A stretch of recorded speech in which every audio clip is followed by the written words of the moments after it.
C'est une expérience que, franchement, on a presque tous vécue, non? Passer des heures à scroller, à regarder des vidéos, pour au final se dire «Mais qu'est-ce que j'ai regardé au juste?»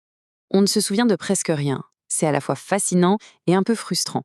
Alors on va essayer de comprendre ensemble ce qui se passe dans notre cerveau. Alors comment ça commence, ce cycle infernal? Eh bien, très simplement.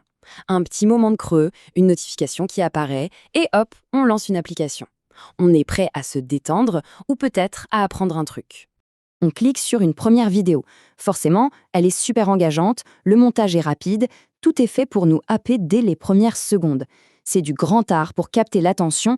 Et là, bien sûr, l'algorithme s'en mêle. Il nous connaît par cœur.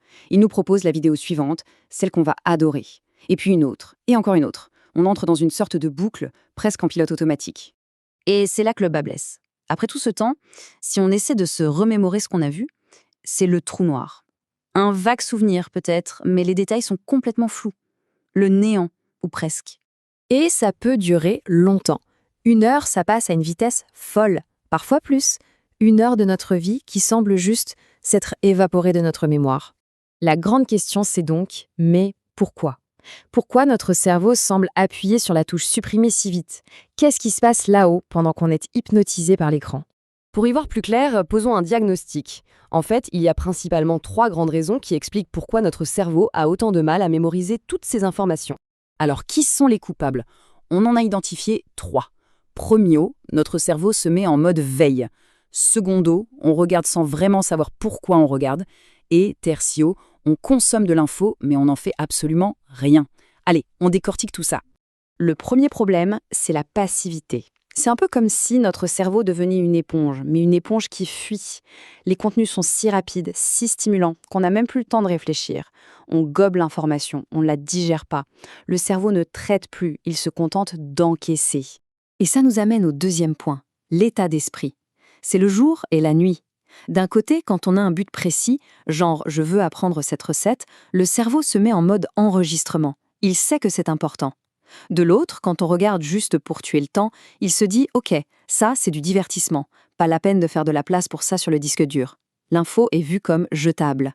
Et on arrive au troisième point, peut-être le plus crucial de tous. Cette citation le résume parfaitement. En gros, savoir sans faire, ça ne sert à rien. C'est du bruit, de l'information volatile.